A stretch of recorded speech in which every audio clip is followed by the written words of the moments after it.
Hi everybody, today let's take a look at this book called Mask of Silver by Rosemary Jones. It's part of the Arkham horror line of novels. In fact, in the back they have an advert for it and, for all the games and a link to the website for Fantasy Flight Games. Now, apparently there's, a series of novels for Arkham Horror as well as Legend of the Five Rings and the Last Resort Zombicide novel. Now, this book is about a movie crew that goes back to Arkham. The director is from Arkham, and they go back to his manor house to film this movie. He has a vision. He has a vision of what a good horror movie should be. And what I think one of the neat things is how they adapt, use lighting, costuming, to do special effects back in the day before CGI stuff. And the main character in the book is Jenny Lynn, and she's a costumier for this movie company. And her sister, Renee Love, who also is involved romantically with Sidney Fitzmaurice, who's the director, and whose house they go back to. They're all kind of intertwined now.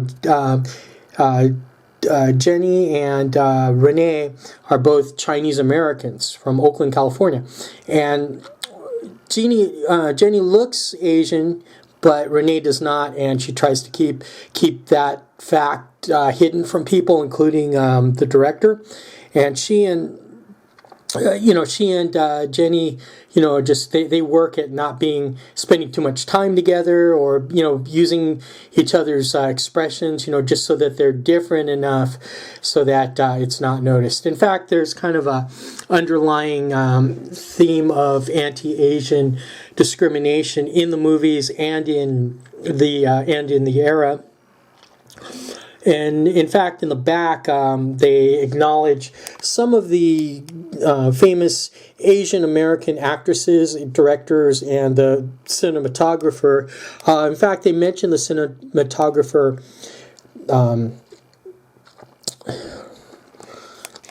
James Wong Howe. I just wanted to make sure I said that correctly.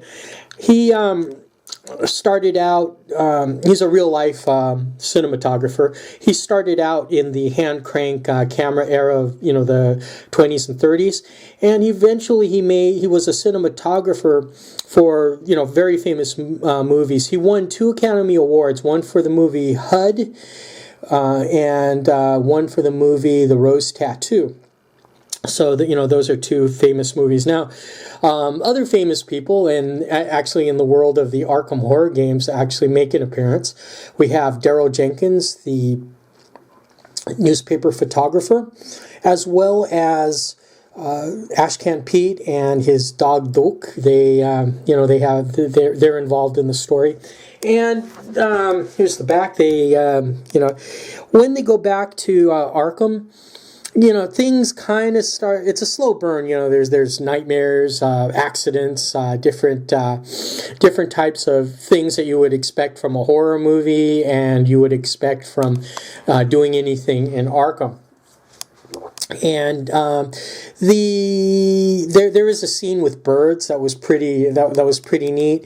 If there is an Ancient One or a main Eldritch type horror, this would probably be close to The King in Yellow, and that play is not mentioned, but according to the cover, you have a cowled, hooded figure who has a mask of silver, and that the end is kind of quick. There's a big build up, and then kind of the end is kind of. It's kind of quick, and they do try to, or the author Rosemary Jones does try to make it so that loose ends are kind of tied up. They mention the characters that survive, what happened to them, where they are, how they're communicating with each other or not. And there were a couple of characters that they just kind of glossed over, and there is a sequel. it uses some of the same characters, and they go off and solve occult mysteries their way. One thing in there, they did make a prediction.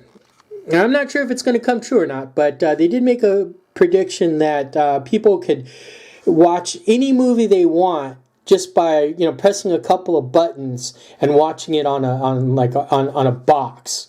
So they could watch any movie, just press a button on a box, and I wonder if that's ever going to happen.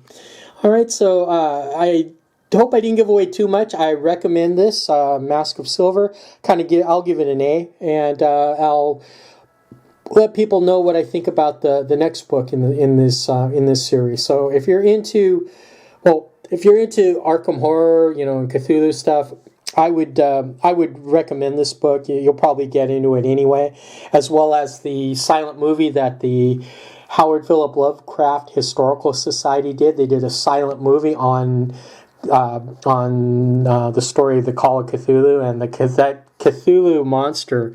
It's pretty good, even though they did like 1920s techniques and special effects. So if you I think that movie would be good to watch before or after you read the book, so you can kind of tell the horror element of making a movie, how to make a horror movie in that era, as well as there is a in the Mansions of Madness first edition, there is a movie. There is a scenario that's based on showing a silent movie, and that I remember playing that when it came out for first edition, and I hope they update it and do it again for second edition. So anyway, I give this an A. Check it out. I got it on Amazon. If you like the video, hearty thumbs up. We have a new subscriber, and I'm glad I'm glad people are subscribing. Okay, so thanks for watching. Bye now.